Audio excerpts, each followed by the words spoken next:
para que veamos los ejemplos específicos, pero para los virus que vamos a ver ahora o en este parcial. Así que déjenme compartir un segundito. Bueno, como todas las clases, ustedes saben que esta está organizada en función a objetivos de aprendizaje, que los tienen ahí. Voy a empezar la clase. Bueno, en realidad empiezo la clase. Empiezo la clase y en el video también les pongo definiendo claramente qué es la patogenia, que para algunos todavía no está claro. Y esto es válido no solamente para virus, sino para otros microorganismos como las bacterias. Vamos a describir los mecanismos de patogenia vírica. Tenemos que explicar las etapas dentro de una enfermedad, porque empieza desde la infección hasta las manifestaciones clínicas. Los factores que van a determinar la naturaleza y la gravedad de las infecciones y enfermedades, porque van a ver que hay variables específicas. No todos los virus actúan de igual manera o no causan la misma gravedad, digamos, o las mismas complicaciones, porque va a depender mucho, en caso de los virus, del estado inmunológico del paciente. Vamos a describir los efectos citopáticos, porque acuérdense que los virus son intracelulares obligados. Vamos a explicar un poquito la importancia de la respuesta inmune, porque lo que les decía tiene un rol muy importante en todo lo que es la patogenia y el desarrollo de la enfermedad y las complicaciones de la misma. Y vamos a analizar los factores de riesgo en lo que es transmisión y producción de enfermedades virales.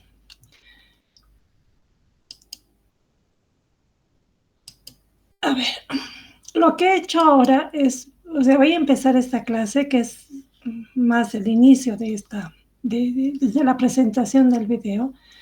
Y en realidad dentro de la patogenia viral, que son los mecanismos que emplea el virus para causar daño, porque nos referimos básicamente a eso, ¿no es cierto? Por dónde entra, con qué células interactúa, cuáles son sus células blanco, qué efecto causa esa infección. Y vamos a ver que existen diferentes mecanismos que pueden ser por acción directa de los virus o puede ser por la respuesta inmune que el individuo genera frente a estos microorganismos, a estas partículas.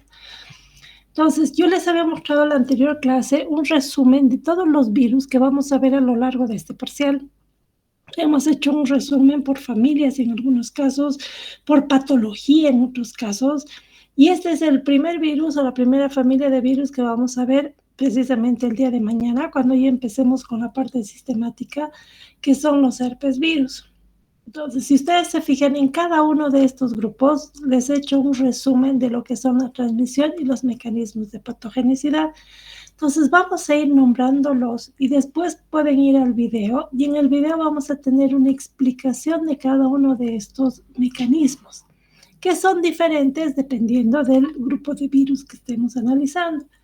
Cuando hablamos de herpes virus, habíamos dicho que hay virus como el virus de herpes simple que produce las lesiones herpéticas, citomegalovirus, que está muy asociado con infección y enfermedad en pacientes inmunosuprimidos o embarazadas, el virus de Epstein-Barr, que es un virus que probablemente cualquiera de nosotros tiene, porque es un virus que se disemina con mucha facilidad a través del contacto por directo, incluso a través de un beso, y que puede no causar nada en pacientes inmunocompetentes, pero puede ser complicado en inmunodeprimidos. El virus de la varicela zoster, que da lugar a una prima infección como una enfermedad, que se manifiesta como una enfermedad exantemática, pero que puede reactivarse con una forma diferente.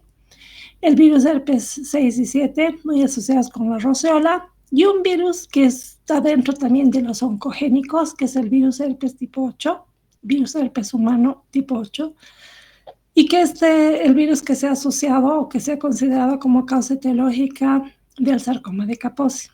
Entonces, si ustedes se fijan, todos habíamos dicho estos, vamos a ver, mejor dicho, que tienen una característica común, que es el de ser herpes virus. Pero la forma de transmisión por la piel, por la mucosa, diferentes mucosas, ¿no es cierto?, de la boca, de los genitales, de la conjuntiva, etc. Y los mecanismos de patogenicidad, vamos a ir viendo algunos aspectos sobresalientes en cada una de las familias.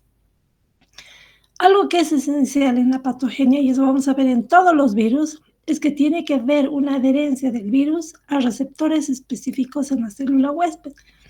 Ya habíamos mencionado en el primer capítulo de virología que los virus tienen un tropismo, o sea que necesitan un receptor específico y ese receptor se va a unir a un ligando que tiene que haber en la partícula viral. Si esa interacción no existe, no va a haber infección. Entonces es fundamental una fase inicial de acción o de unión entre receptores y ligandos. Una vez que los virus entran a las células, se replican. Y vamos a ver que el daño que causa va a estar muy relacionado con el tipo de célula que infecta. Por eso dice aquí, por ejemplo, es importante que los virus puedan replicarse, que afecten células como las neuronas, linfocitos y otros, porque vamos a ver que he tratado de agruparlos en uno, los mecanismos, porque cada uno de estos tiene su propia particularidad. Pero algo que es muy común en el daño que causan estos virus es la latencia. ¿Eso qué significa? Que si uno se infecta con cualquiera de estos virus van a terminar quedando, o su material genético va a quedar en las células blanco dentro del huésped. ¿Por qué también puede causar daño? Porque una vez que se quedan en la célula huésped, bajo ciertas condiciones se pueden reactivar y pueden multiplicarse nuevamente.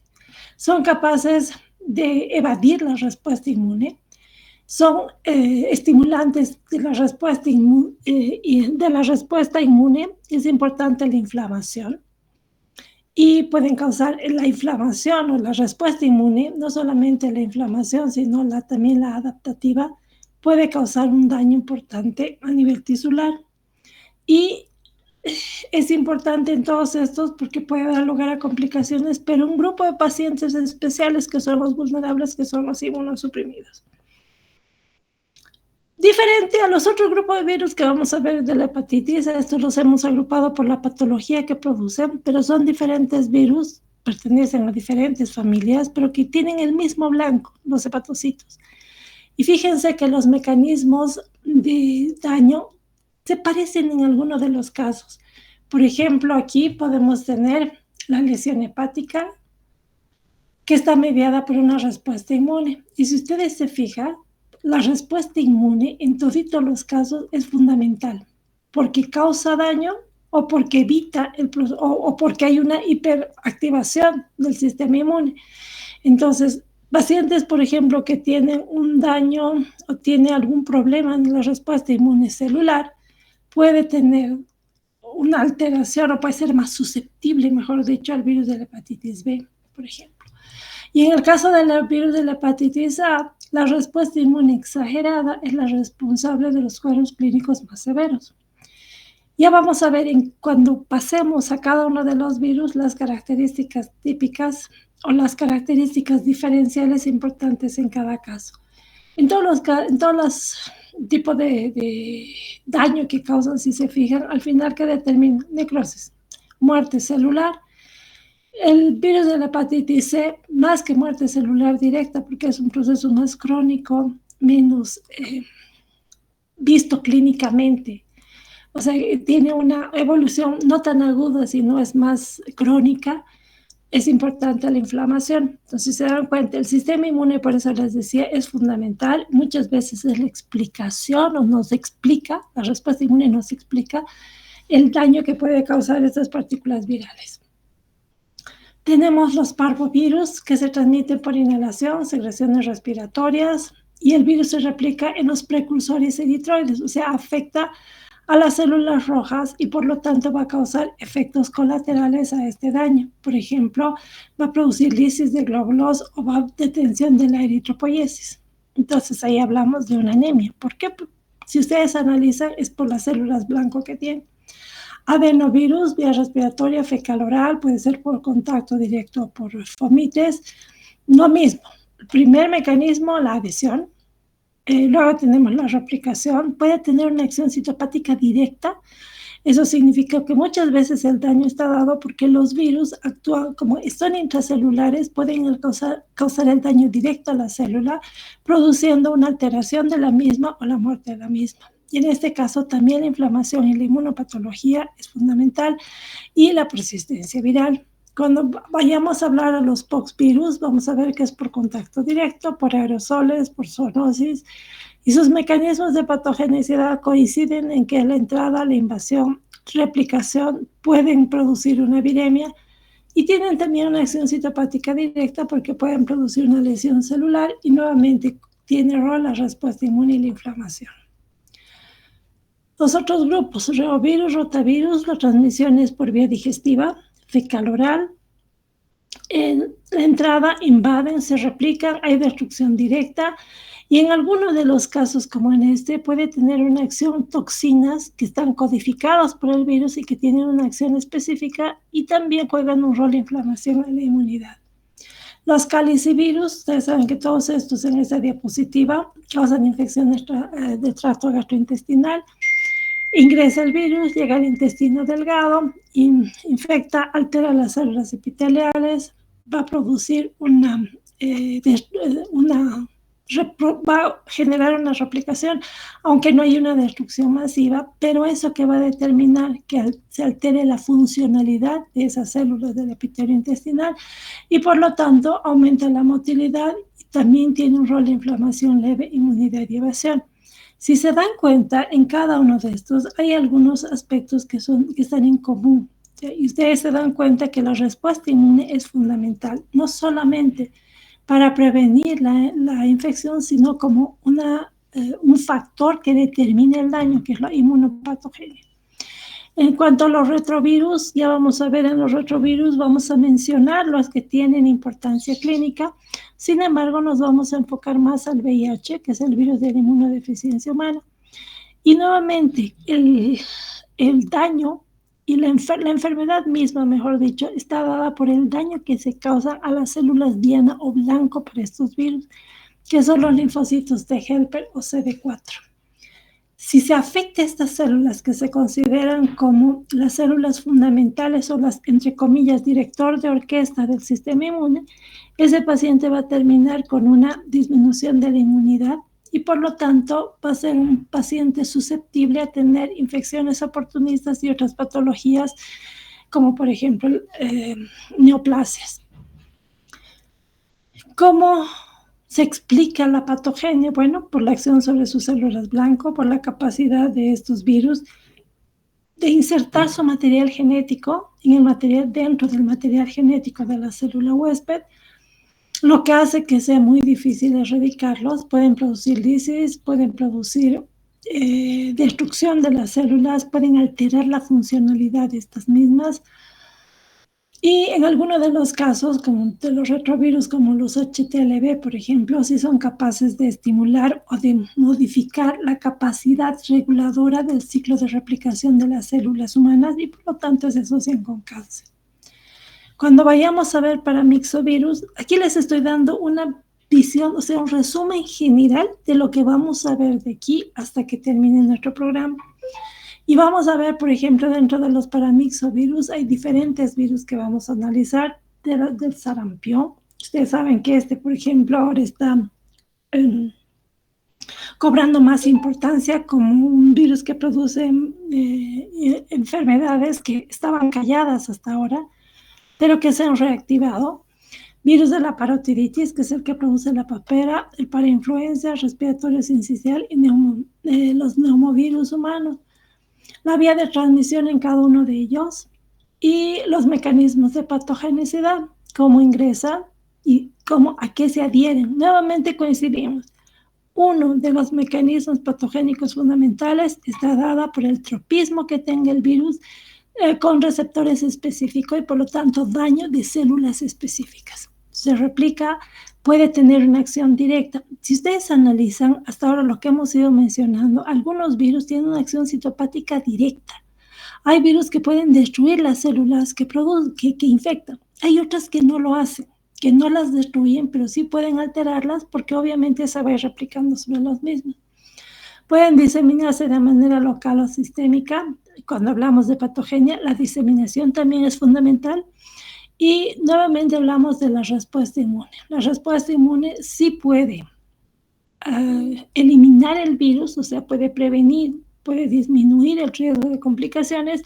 Sin embargo, muchos de los casos también pueden causar daño tisular.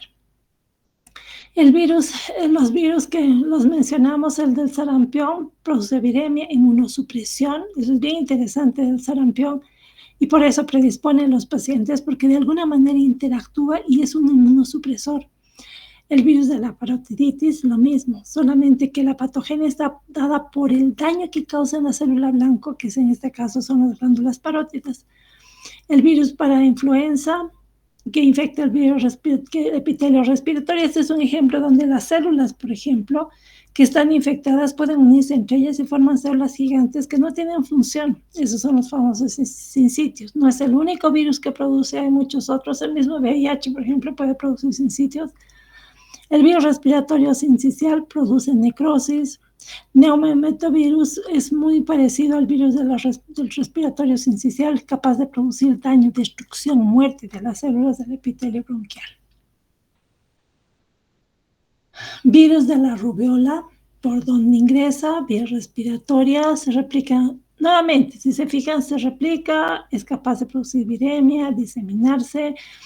La manifestación clínica que tiene básicamente está dada por una respuesta inmune frente a la acción de las células de los virus, sobre las células blanco. El tropismo fetal que puede tener, que puede producir un daño en el desarrollo embrionario, porque fíjense, si tiene como blanco las células en el feto, puede dar lugar a malformaciones congénitas, por ejemplo. Los ortomixovirus, ¿cuál es su tropismo? Epitelio del tracto respiratorio. Dentro de este hablamos del virus de la influenza, o sea, que el que causa la gripe, que usualmente es estacional y frente a las cuales hay una vacunación. ¿Por qué sucede? Porque lo que afecta fundamentalmente es el epitelio del tracto respiratorio superior, puede producirse de forma intracelular, ¿no es cierto? Porque esa es la naturaleza de los virus en general. Tiene acción citolítica directa, o sea, pueden matar las células ciliadas respiratorias, pero también hay una respuesta inmune que también puede afectar y puede ser copartícipe de las manifestaciones clínicas. Variación antigénica, esto ya vamos a ver, se considera un mecanismo patogénico fundamental, la capacidad que tiene este virus de la influenza de cambiar, de hacer mutaciones. Ya vamos a aprender qué son las mayores y menores, que es lo que mencionamos aquí como drifts. Las menores o shifts, las mayores.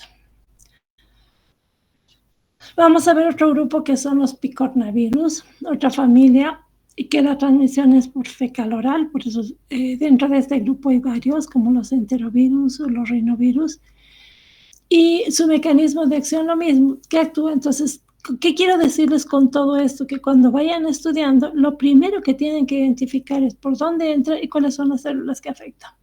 Como en este caso pueden multiplicarse en la mucosa intestinal la mayoría de los enterovirus, y los rinovirus son los que van a producir las famosas, los resfríos comunes. Por lo tanto, sus blancos son las mucosas nasales. La capacidad que tiene de multiplicarse, de lisar las células, de diseminarse. Pueden realizar una acción de citólisis directa, ¿no es cierto?, que es el principal mecanismo del daño que produce, y nuevamente la respuesta inmune que puede en algunos casos contribuir al daño. Ejemplo clásico lo tienen con hepatitis A. Cuando veamos este capítulo de picornavirus, no vamos a ver acá hepatitis A, porque este lo vamos a trasladar y lo vamos a observar en virus hepatotropos, los que causan hepatitis virales. Hemos mencionado los coronavirus, cómo se transmite por contacto directo a través de las gotitas respiratorias. Y si ustedes se fijan por qué este virus produce lo que ya sabemos, estas enfermedades respiratorias graves, que durante la pandemia hemos visto que puede tener una alta mortalidad, es porque tiene una capacidad de unirse específicamente a través de unas proteínas que son las spike, que ya vamos a ver con detalle cuando llevemos el capítulo, y básicamente a nivel del tracto respiratorio. Puede replicarse, diseminarse, y uno de los daños más, obviamente puede diseminarse, producir viremia, puede infectar varios órganos, pero el mecanismo patogénico sobresaliente que se ha visto que da lugar a la enfermedad es una respuesta inmune exagerada con lo que han llamado la tormenta de citoquinas. Por lo tanto, esta inmunopatología en realidad es la más importante y la que nos explica por qué en esta patología, por ejemplo, se forman los microtrombos o hay una disfunción del endotelio, ahí puede haber procesos de daño y eso básicamente por la tormenta, o sea, por una hiperreacción o una hipersecreción de citoquinas. El grupo de los togavirus, que se transmite básicamente por mosquitos, y lo mismo, replicación, la diseminación tiene un daño tisular directo y también hay una respuesta inmune que contribuye al daño porque produce interferones, citoquinas de manera mucho más severa y eso determina parte de su patogenia. Los bunyavirus, dentro de este grupo vamos a ver los hantavirus, se replican en las células endoteliales, en los macrófagos, también producen viremia, producen daño de células endoteliales, aumentan la permeabilidad capilar y hay una respuesta inmune desregulada. Y al final termina con una hemorragia y disfunción multiorgánica. Los flavivirus, dentro de los flavivirus vamos a identificar a varios. Para nosotros importante, le vamos a hacer en las presentaciones o en las clases, le damos más énfasis a estos porque son epidemiológicamente hablando importantes para nosotros. Dengue, Zika, fiebre amarilla, entre los tres primeros, ¿no? Identificamos el tropismo, o sea, cuáles son las células blanco más importantes y cómo se produce. Por ejemplo, puede producir el dengue, se produce una inmunopatología. Ya les voy a explicar después cómo hay una reacción cruzada, pero básicamente una respuesta inmune frente a los diferentes serotipos son los que van a llegar a lo que es el dengue hemorrágico, que es mortal. Ya vamos a ver cómo daña. Y está nuevamente en función a las células blanco que afecta. La fiebre amarilla puede afectar el hígado, puede producir necrosis hepática, puede producir cuadros de sangrado severo, etc. Se replican en las células, producen viremia, daño por una acción directa, puede producir lisis en los tejidos y una alteración de la respuesta inmune. Y nuevamente, si se fijan, una excesiva respuesta del sistema inmune, lo que puede determinar procesos hemorrágicos severos o vasculopatías. Los arenavirus se transmiten por picadura de insecto, citólisis directa, respuesta inmune exagerada, aumento de la permeabilidad, al igual que otros virus. Si se fijan, aquí hemos analizado mayor cantidad de agentes etiológicos asociados con daño teratógeno, malformaciones congénitas. Uno de los últimos virus reemergentes hace pocos años, donde ha causado casos severos, por ejemplo, en el Brasil y otras regiones en América Latina, es el virus del Zika. ¿Qué desventaja tienen estos virus? Que pueden atravesar la placenta y va a afectar el desarrollo neuronal del feto. Y una de las manifestaciones clínicas más graves es la microcefalia. Los filovirus han debido a ir del virus del ébola, ¿no es cierto?, que es un virus altamente mortal. Puede transmitirse por contacto directo únicamente, o sea, es uno de los virus más transmisibles y el que tiene títulos de mortalidad más alta. Y también vamos a ir explicando que produce lisis de las células, nuevamente desregulación del sistema inmune. Como hay daño celular o muerte celular, por apoptosis puede haber una linfocitopenia, disminución de los linfocitos. Puede afectarse los vasos y producir un daño vascular. Puede activar una coagulación intravascular diseminada. Y finalmente los pacientes terminan con un fallo multiorgánico porque hay un shock hipovolémico. Se pierde gran cantidad de líquidos, procesos hemorrágicos severos y el paciente muere. Como les digo, tiene una de las tasas de letalidad más altas. ¿Cuándo no han oído hablar del virus de la rabia? El virus de la rabia, que se produce por mordedura o contacto directo con la saliva de animales que están infectados. No produce una necrosis neuronal, sin embargo produce una disfunción o una alteración de los neurotransmisores y por eso es una patología que también es mortal. Entonces vamos a tener un capítulo de los virus tumorales y aquí vamos a ver diferentes mecanismos de patogenicidad. Y eso es bien interesante, y parte de la presentación que yo les hago en esta clase es precisamente que podamos entender cómo puede insertarse en un genoma, cómo puede inhibir la apoptosis, cómo puede estimular el ciclo celular haciendo que una célula pierda la capacidad de regular el proceso de replicación, puede producir una inestabilidad genética, puede evadir la respuesta inmune o puede dar lugar a una inflamación crónica que muchas veces favorece un ambiente como para que la célula pueda desregular su capacidad de replicación y por lo tanto se manifiestan como neoplasias. Y finalmente vamos a ver a lo largo de todos los capítulos los priones, que en realidad no son ni virus, no son bacterias, o sea, no son en realidad ni siquiera una célula, son proteínas. En realidad estas son proteínas sin material genético, donde la capacidad patogénica está dada en su estructura. Y por contacto directo pueden modificar, hacer estos cambios conformacionales y producir infecciones, porque por contacto puede alterar proteínas que son especialmente importantes en la parte neuronal. ¿Ya? Y nuevamente vamos a ver que está relacionado mucho con la respuesta inmune y con el microorganismo. Si nosotros tuviéramos que resumir, yo les pregunto a todos los que están presentes, si tuviéramos que resumir, ¿qué encuentran de común en todo esto? Obviamente a estas alturas no pretendo que ustedes entiendan plenamente. Esta presentación les va a servir ya cuando terminemos, porque les hace una diferenciación de los mecanismos patogénicos, que es uno de los objetivos más importantes de la asignatura. ¿Quién me puede decir, a ver, quién me puede hacer un resumen, qué encuentran de común en todo lo que hemos visto, así a grandes rasgos?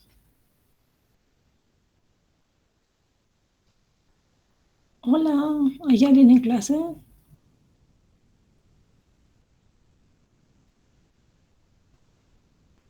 Chicos, ¿me están oyendo o me he salido? Lo estamos escuchando, doctora. Ya. Probablemente a estas alturas, yo sé que es harta información, pero como les digo, esto no es para este momento, sino que como es primer año en realidad, que hago como un resumen de todo lo que vamos a ver hasta el final, ¿ya? A medida que vayamos observando, vayamos viendo capítulo por capítulo, vamos incluso a complementar, porque hay algunas cosas que falta complementar en esta presentación. De todas formas, si ustedes analizan, algo que es básico es adherencia, receptores, células blanco y respuesta inmune.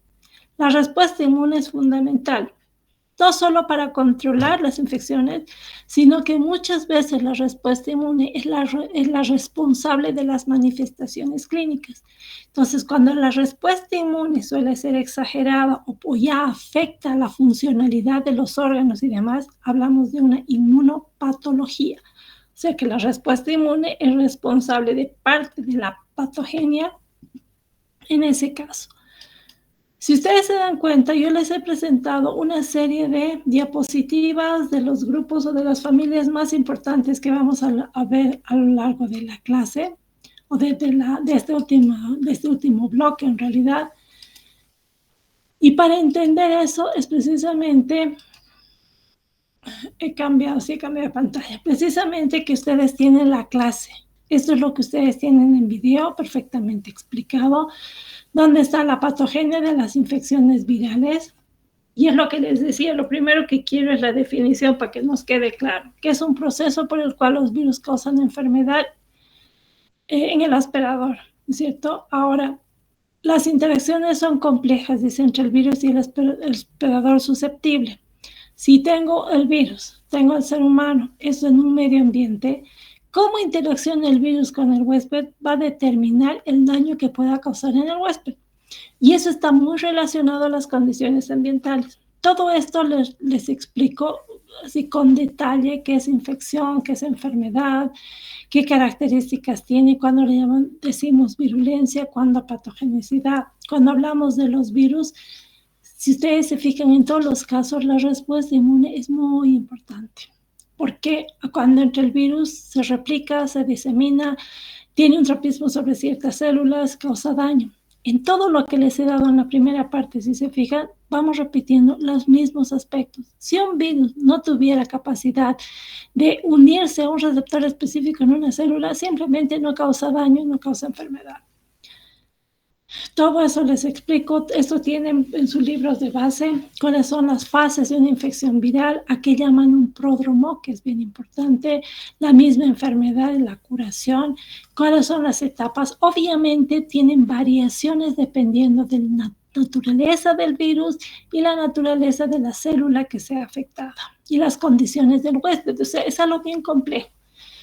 Aquí por eso les pongo que es tropismo, a qué se llaman células susceptibles, cuáles son las permisivas, qué es un hospedador, etc. Ustedes van a tener eso con detalle tienen en la presentación. Lo que sí es bien importante es considerar que es infección, ¿no es cierto? Hay agente infeccioso y el hospedero. Después de ese, si hay un desequilibrio en esa relación entre el agente infeccioso y el hospedero, nosotros podemos llegar a tener lo que es la enfermedad. Después los factores que influyen. Esto resume, si analizan, resumen lo que hemos visto. Depende del virus, depende del huésped y de las condiciones del medio ambiente. ¿Por qué de las condiciones del medio ambiente? Porque depende del área geográfica, de la presencia o no de los vectores. Por ejemplo, si existen los mosquitos que transmiten determinado virus, etc. Eso es lo que vamos a ir analizando en cada uno de los casos.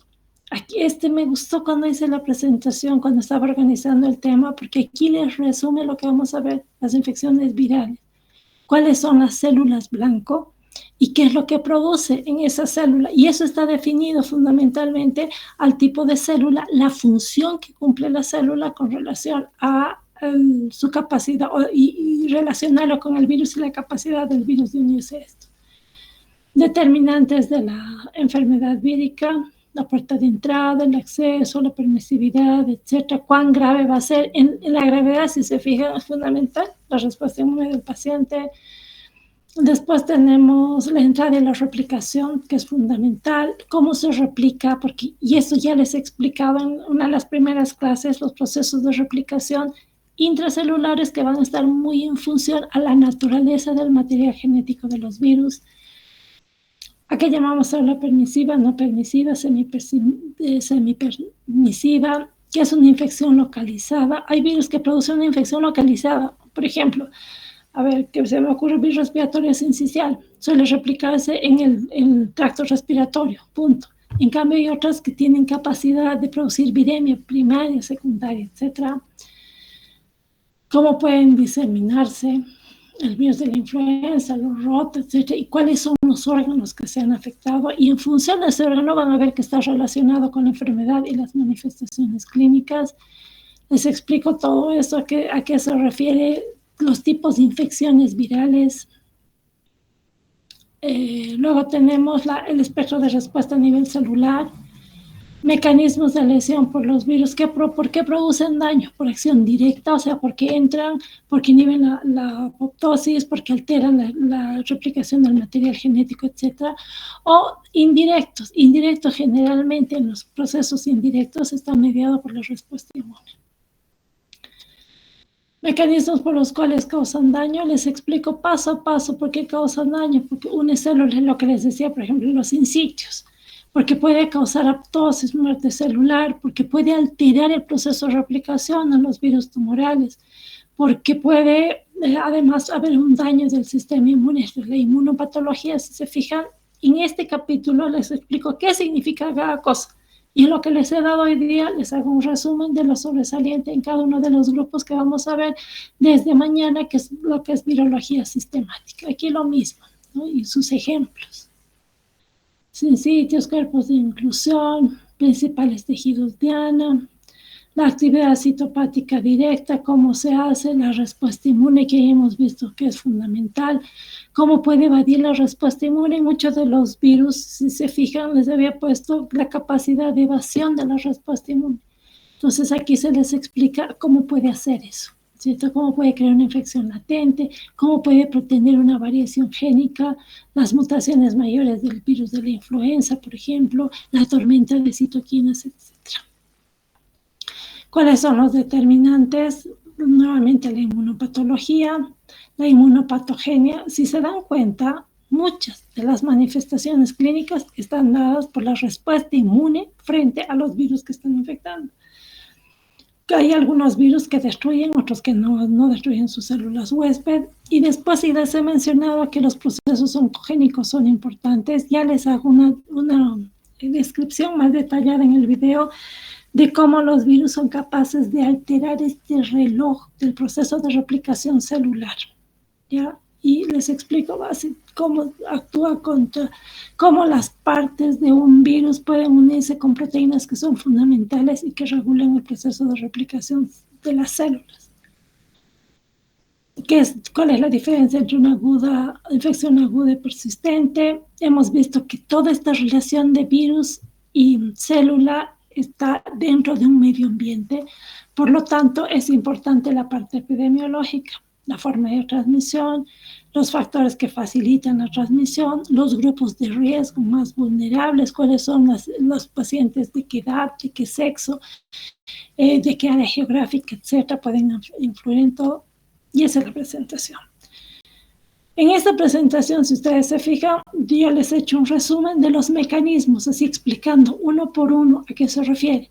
Y en la presentación de hoy día, les he dado un resumen de lo que vamos a hacer, o sea, de lo que vamos a identificar en cada uno de los grupos, de manera que ya nos suena cada uno de los grupos o familias de virus que vamos a ir analizando. Mañana ya empezamos con herpes virus, no podemos suspender. Les voy a pedir mañana la clase, creo que va a ser un poco más corta porque yo tengo una reunión, pero no quiero suspender precisamente para que tengamos el temario listo, de manera que cuando terminen sus segundos parciales les doy como recomendación, por favor, traten de poner sus parciales un poco antes. Yo encuentro que se han atrasado mucho. Esa es una recomendación.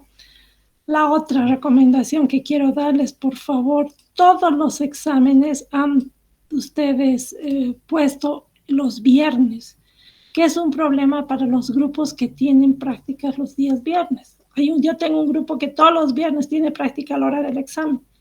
Y esa es una complicación. Voy a ver cómo soluciono eso, pero eso es lo que deberían haber visto antes. No sé si tienen alguna pregunta, alguna duda, algún comentario.